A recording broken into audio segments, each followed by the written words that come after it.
Mom always favored my brother, but when she stole my inheritance to save him, she crossed the line. Now, at 28, I've spent my life watching Mom put Jake first in everything, even before Dad died. But when Dad passed in a car accident when I was 12 and Jake was 16, Mom's favoritism became overwhelming. I was left to grieve alone, while she poured all her energy into comforting Jake, telling me I needed to be strong for him. From then on, I took on cooking, cleaning, and caring for the house as Mom focused on Jake's needs. The favoritism was evident even before Dad's death. When I was 6, Jake pushed me off the swing because he wanted to use it. I broke my arm, and Mom blamed me for not sharing. Jake regularly stole from my piggy bank, and she said he needed it more. When he destroyed my science project because he didn't win, she made me apologize to him and bought him a new video game to make him feel better.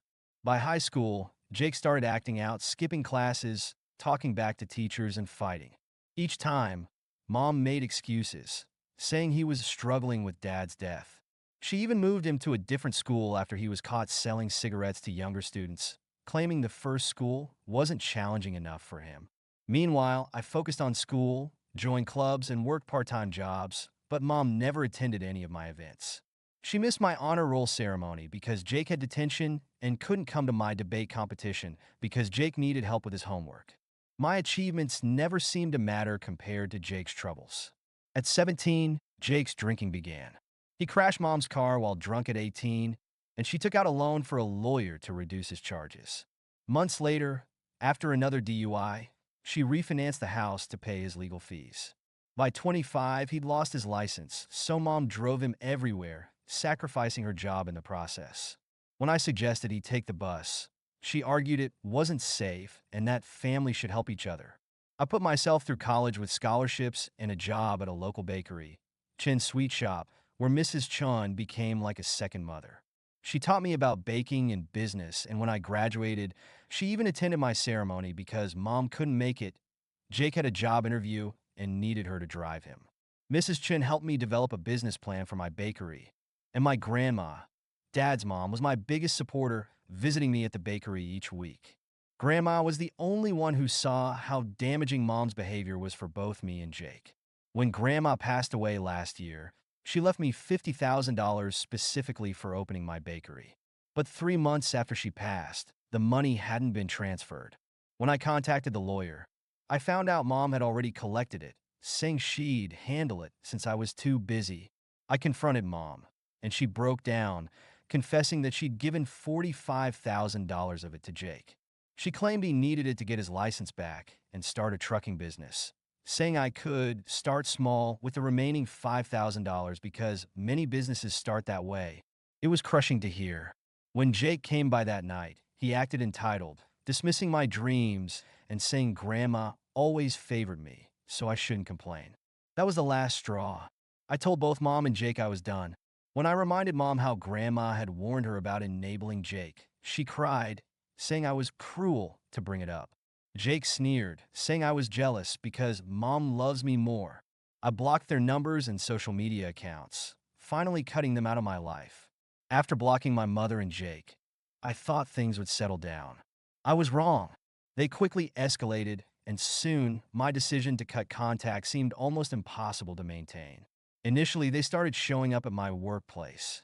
At first, they'd sit in the parking lot during my lunch breaks, watching and waiting. Soon after, they began arriving before work, with Jake standing by my car and Mom trying to talk to me as I walked into the building. My coworkers noticed, and the awkwardness in the office grew each day. People saw my mom crying by my car, and others heard Jake yelling about how selfish I was. My supervisor eventually pulled me aside, asking if I needed any assistance. It was humiliating to know my family drama had spilled over into my professional life. Things took a turn for the worse one Tuesday when Jake tried to follow me into the office, yelling so loudly that people on the second floor could hear him. Security had to intervene, stopping him at the front desk while Mom stood outside, crying to anyone who would listen about how I was breaking her heart. Eventually, security banned them both from the property, but Mom wouldn't give up. She began emailing me from different addresses, pleading with me to reconsider, saying I was destroying our family. She even sent emails to my work address, causing trouble with HR, who warned me this could jeopardize my job. Relatives on mom's side joined the pressure campaign. My uncle Pete took to Facebook, posting family photos and calling me a heartless daughter who was turning her back on her mother. My cousins chimed in, saying I was too harsh and selfish for not forgiving Jake. They even messaged my friends to tell them what an awful person I was. But none of them offered to help replace the money mom had taken, and none seemed interested in holding Jake accountable. Then, last weekend, everything changed when I ran into Jake's ex-girlfriend, Sarah, at the grocery store. She and Jake had dated for about 2 years, but had broken up 6 months ago. Mom had never liked Sarah because she encouraged Jake to stop drinking and get a real job. I mentioned Jake's supposed trucking business, and Sarah burst out laughing. She revealed that Jake didn't have any plans for a business. He had been gambling for over a year and was in serious debt, owing more than $40,000 to dangerous people who were now threatening him. Sarah pulled out her phone and showed me months of text messages between her and Jake, in which he openly bragged about convincing Mom to take my inheritance to pay off his gambling debts. Reading through those messages was agonizing. In them, Jake called me stupid for believing the trucking story, saying Mom would always choose him over me, so it was easy to get her to hand over the money. He even mocked Grandma, saying she'd been dumb to leave me the money instead of him. The messages also included plans he and Mom had to claim the rest of Grandma's estate, including money left to other relatives. Sarah shared more details, showing me how Jake had been borrowing money from anyone he could. He'd taken $5,000 from our elderly neighbor, Mr. Wilson, under the pretense of needing medical assistance. He had also borrowed $3,000 from an old friend, claiming it was for a car repair business he was starting. But every dollar he received was gambled away, as he spiraled deeper into debt, desperate to win back what he'd lost. Armed with these screenshots, I went to Mom's house that evening. She tried to deny it all, calling Sarah bitter and vindictive. But when I confronted her with the text messages, she finally admitted the truth. She revealed that the loan sharks had been showing up at her house, threatening Jake, and that she felt she had no choice but to take my inheritance to protect him. I asked why she hadn't sold her own house or taken out a loan, and her response was chilling. She simply couldn't risk losing her home, saying that I was young and could save up for my bakery again. To add insult to injury, Mom admitted that Jake had already spent the remaining $5,000 on a used car instead of attempting to get his license back, which had been her justification all along. The truth about Jake's gambling was even worse than I had imagined. Mom confessed that he'd been draining her finances for months, taking every dollar she had. He'd emptied her savings account, maxed out credit cards in her name, and even pawned her jewelry. She was on the edge of bankruptcy, but had kept it hidden from everyone else. She showed me threatening messages Jake had received from the loan sharks, detailing where he and Mom lived and tracking his daily movements. She explained that she was terrified for him, but had never contacted the police because Jake refused, saying he couldn't risk getting into more trouble. A week after confronting Mom about taking my inheritance, I received a certified letter from Grandma's lawyer with devastating news. While reviewing the estate paperwork, he found out Mom had forged my signature on several documents to gain access to my inheritance. He had the signatures examined, and a handwriting expert confirmed they were fakes. The lawyer explained he was legally obligated to report this forgery, leaving me with a difficult decision: whether to press charges against my own mother. Mom called me soon after, frantic and tearful, begging me not to press charges. She blamed everything on Jake, saying she'd only done it to help him out of desperation. She shared how Jake had threatened to cut all contact with her and even move across the country if she didn't help him, playing on her fear of abandonment. Yet it wasn't only fear. I knew she was unable to let go of her compulsion to protect Jake, even at my expense. As the investigation continued, more of Jake's schemes came to light. He'd been scamming people within our community for years, using fake business ventures to extract large sums of money. Jake targeted people who trusted him, crafting fake documents, websites, and even business references to make his companies seem legitimate. His victims included church members, elderly neighbors, and old friends, all of whom believed they were investing in real opportunities. One of his victims was Mr. and Mrs. Peterson, an elderly couple from our church, who'd given him $25,000 from their retirement savings. Jake had convinced them he was getting government contracts to renovate low-income housing. He even took them to look at buildings, pretending his company would soon start work on them. Another victim was Miss Thompson, a former teacher who recently inherited money from her mother. Jake persuaded her to invest $15,000 in a fake food truck business, even convincing Mom to cook food for a tasting event to make it seem real.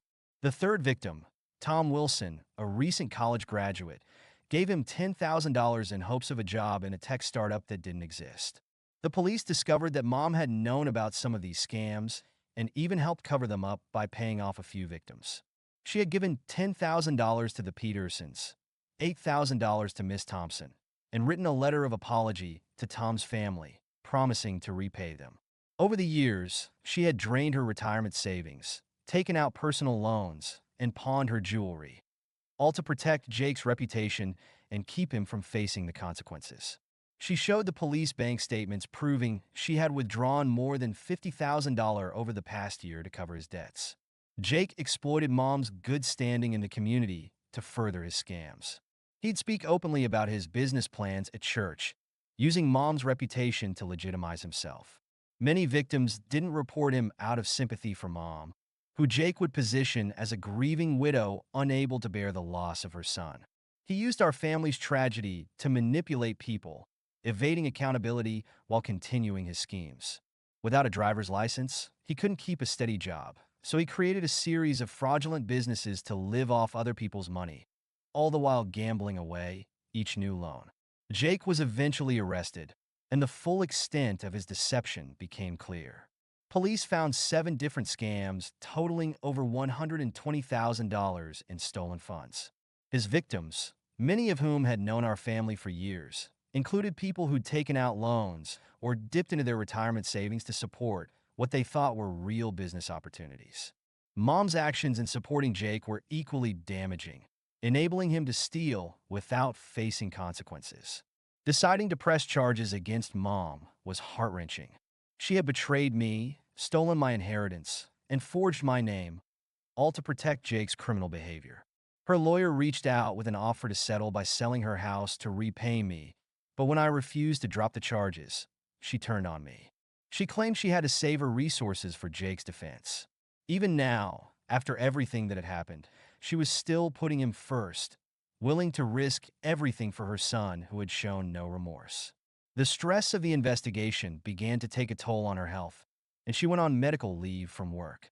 In a desperate attempt to sway me, she sent a long, emotional email accusing me of killing her by not forgiving her mistakes. She insisted that a real daughter would let it go. When her pleas failed, she involved our pastor, who called to urge me to show forgiveness, warning that pressing charges would damage my soul. Many of Mom's family members sided with her, calling me heartless for taking legal action. My Uncle Pete even started a fundraiser for her legal fees, claiming I was making her homeless by refusing to drop the case.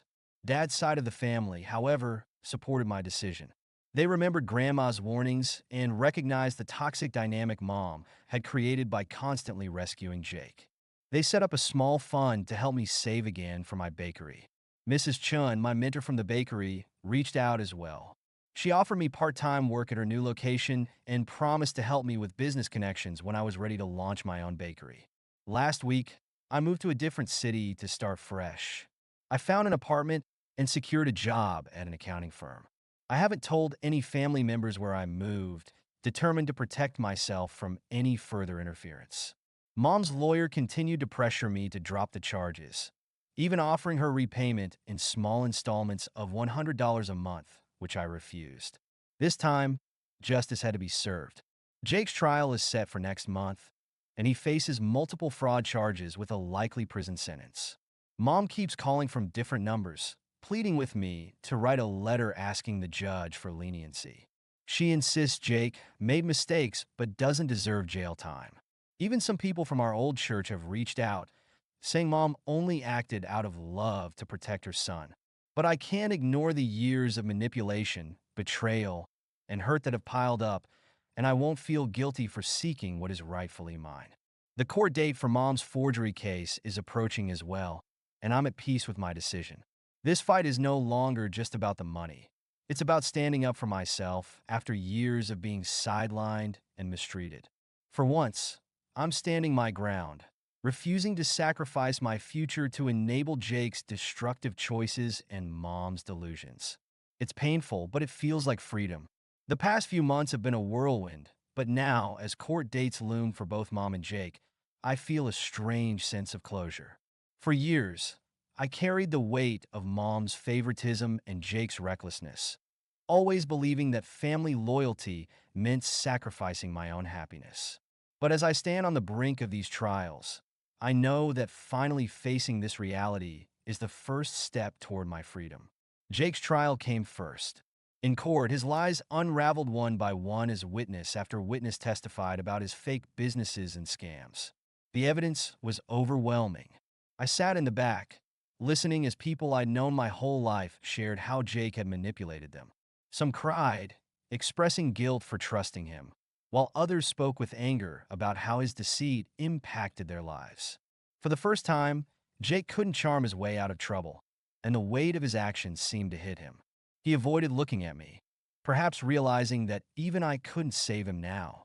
The court handed him a prison sentence, and although it was painful, I felt an unexpected lightness. He'd finally have to face the consequences of his choices. Mom's case followed soon after. When she took the stand, she looked exhausted and frail, a shadow of the woman who once held our family together, however imperfectly. Her lawyer tried to paint her actions as the desperate measures of a mother protecting her child, but the evidence of forgery was irrefutable.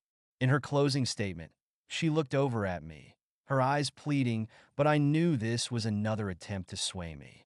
I felt a pang of sadness, but remained firm. She had forged my name, stolen my inheritance, and betrayed me countless times. Even as the judge issued her sentence, she remained unrepentant, insisting she'd only done what any mother would. After the trials, I found myself free in a way I'd never experienced before. The bonds of guilt, duty, and misplaced loyalty had finally broken. I was ready to rebuild, this time on my own terms. I stayed connected with Dad's side of the family, whose quiet support had been a lifeline. They understood the complexity of what I'd been through and encouraged me to focus on my future. Mrs. Chun became a regular figure in my life again. She'd welcome me back to her bakery part-time, offering advice and helping me work through a new business plan for my own shop. We spent countless hours reviewing costs, possible locations, and marketing strategies. Slowly, the dream of my bakery began to feel real again, no longer tainted by Mom and Jake's interference. In therapy, I started to understand how years of favoritism and neglect had shaped me, pushing me to overachieve in hopes of earning the love that should have been freely given. I realized I'd spent my life minimizing myself, never wanting to be a burden, always thinking Jake's needs came first. It was freeing to finally unlearn these habits and to prioritize my dreams without guilt. Life in my new city has been quiet and healing. I'm building relationships with new friends who know me for who I am, not for the drama of my family's past. I'm learning that family doesn't have to be blood, but can be the people who support, encourage, and truly care for you.